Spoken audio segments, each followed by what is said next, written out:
Hello, everybody. Scott Golden here with the Pro Wrestling Logic YouTube channel and the Golden Opportunities Coaching YouTube channel. If you're looking for life, business, relationship coaching, would love to be of service to you in that way. If that is something you are into, please feel free to go over and check out Golden Opportunities Coaching, which is my primary business. In any event, this is the WCW Saturday Night Review Series, July 18th, 1992. July 12th, not available. And this program, not available in the best form as it is sound free, so I cannot speak to the nature of the promos given. Unfortunately, there it just is. And so we go into just matches, which will make this a bit of a shorter review, one would assume. As we see Van Hammer here, relatively new in an enhancement talent match. Van Hammer, probably his most notable match during this time period, the Falls Count Anywhere match with Cactus Jack around the summer of this year. Bob Cook is his primary opponent. Takes him down, gets some ride time, does some armbar work, and shoves him away. Not anything too terribly wonderful to write home about, but at the same time, there are some, basic things, Irish whips and the like, and clotheslines by Van Hammer, and he manages to kind of get things going that way. Big, I guess you'd say, elbow drop elevated there, and then some basic stuff, back elbow, and again, there we go. We kind of see a couple of elevated suplexes, and Van Hammer gets a quick victory. Again, can't cover the Bill Watts promo because do not know what is being said in that moment with no sound. Sting and Vader going at it in the Great American, I think this is the actual Great American Bash deal, and Vader wins the championship. They show about 4 minutes of that. I will review it in more great detail upon the nature of actually reviewing the Bash itself at some point. But suffice to say, Vader becomes your world champion here in July of 1992 in one of, I believe, my first exposures to Vader as a character. I did not have WCW at the time of his first run in 90 or so. Then Joe Cruz and Ron Simmons up next.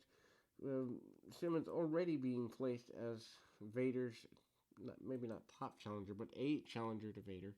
And Simmons had been a challenger to Lex Luger about 8 or 9 months before here, so certainly there. Cruz trying to get Simmons to back off, doesn't get all he wants on that endeavor. Simmons hits a drop toe hold and works on the arm, which is surprising to see from a guy that we, most fans anyway, associate more with the brawling style. Some continuations there, and Simmons hits a, continuation of moves, including but not limited to working the arm quite a bit and working it over a good bit as we kind of tie that up there. And Cruz gets a few punches, eye rakes and the like, doesn't get too terribly much out of things. Simmons comes back and sends his opponent headfirst into the mat. His aggression, pretty, I wouldn't say legendary, but it's there. Irish whip by Simmons, and again hits a beautiful, muscular, meaningful power slam. And again, Ron Simmons gets a victory here. Without a doubt, kind of seeing some words from the Junkyard Dog returning, which is probably not the best of moves here in this time. Dallas Page and Vinny Vegas did not know that Vegas and Page were still around at this point. Vegas, of course, becoming Diesel in 93, so I guess I should have known he was still around at this point. I actually like the Vinny Vegas character. I've said that in previous reviews. Of course, Diamond Dallas Page goes on to be a Hall of Famer, and the friendship between him and Nash, pretty legendary. deep arm drags by some enhancement workers. And, Page and Vegas could have been something more than they were, I think. I don't know, but obviously Vegas doesn't last very long. Drops an elbow on the enhancement talent and pretty well tries to use his power, sending him in. But Dallas Page doing the majority of the work for the team even here. Diamond Cutter doesn't come around for about 3 or 4 more years, but Page still dominant, but doing some overselling stuff, holds on to the ropes, blocks a drop kick, and hits an elbow drop along the way.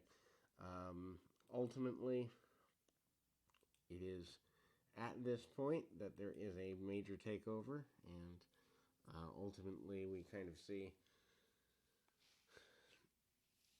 the nature of Dallas Page trying to cheat to win, using the feet on the ropes technique among other things, and they finally do get a victory in relatively short order for their team, do Vegas and Dallas Page.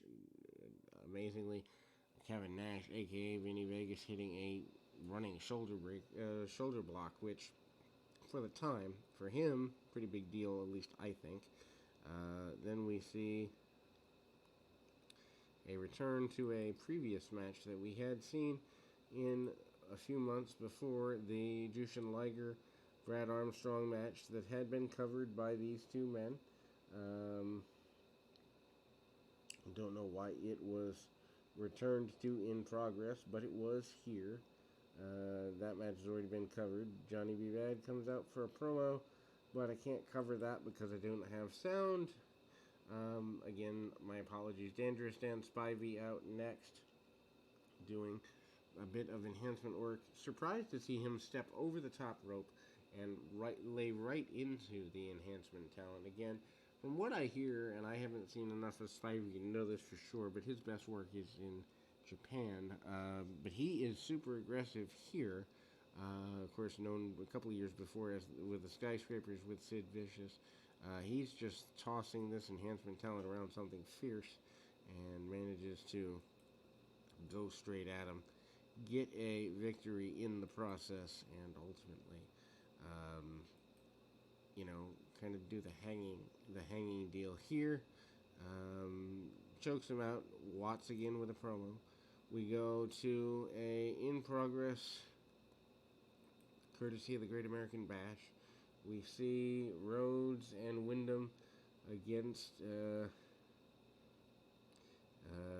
the new tag team champions, which is Doc and Gordy. So that's there. Vader also makes his way out, celebrating his championship win. So lots of changes in the wonder that is WCW at the summer of 1992. Vader holding the championship as though it's nothing. Also preparing to do a 2-on-1 workout handicap style match. Vader punches around at the enhancement talents pretty aggressively. Sends one up for a, I guess you'd say, throwback slam. The other guy short-arms Vader, and you can actually see there's some fear. Vader actually hits chokeslam powerbomb and celebrates being the world champion. Vader probably my favorite other than Sting, so second favorite WCW champion of all time. Then we go to a more challenging, palatable match as Taylor-Made Man and Bobby Eaton. Interesting tag team of Terry Taylor and Bobby Eaton. In one of the few competitive matches on this particular week's program. Facing off with some actual competition in the form of, and this is, to me, this is kind of the end of the concept of the Dangerous Alliance, because Taylor's not part of it. Anyway, Steiner Brothers are your combatants here. They go pretty aggressively at Eaton and Taylor. Scott Steiner and Bobby Eaton go at it for a while. Eaton takes a couple of cheap shots, takes his man down pretty aggressively, not willing to take backward steps. Rick Steiner comes in with Terry Taylor. Never thought I'd want to see that, but that was pretty hard hitting. Steiner's again tag team champions in Japan, also moving into being major forces here.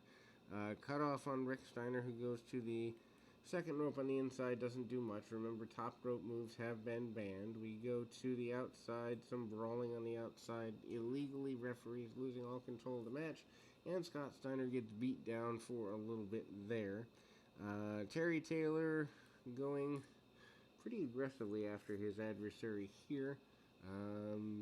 Gets chin locks and slows the match down on Scott Steiner. And the Steiners eventually get the victory about 2 minutes later. They're happy with that. Taylor and Eaton obviously are not.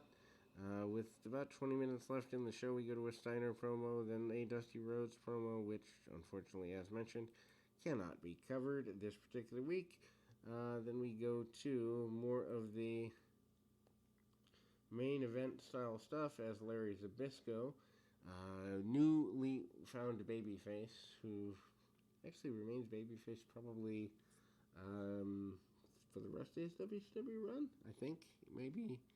I know at least through 98 when he goes at it with Scott Hall renewing an AWA rivalry, but I don't remember him going back in direction here to the heel side of things. Steve Austin is the opponent of Mr. Zbyszko, the television champion of the World Championship Wrestling at the time. I enjoyed the television championship. And matches between Zbyszko and Austin are good. Slower than most people would like, but that's not a big surprise to those that listen to the channel on a regular basis. I tend to prefer my wrestling slow and methodical. It just makes more sense. Zbyszko cuts off and goes after Austin's arm and ultimately cinches up on said arm. Works the arm pretty aggressively, assertively, and manages to do everything he can. Locks up the arm bar and pretty much gets things going in a meaningful fashion. Steve Austin goes at things pretty hard, and the nature of things is, again, Irish whips and hard shots by Zbyszko. Zbyszko manages to do what he can and ultimately kind of rolls him up, rolls him through, and tries to get a 3 count. Ultimately, Austin pretty well goes to bat on Zbyszko. Match goes back to the mat. Leg scissors type stuff here. Body scissors by Zbyszko. Not exactly, your high-paced Japanese style by any stretch, but telling a good story. Austin makes a comeback with about 4 minutes left in the television program.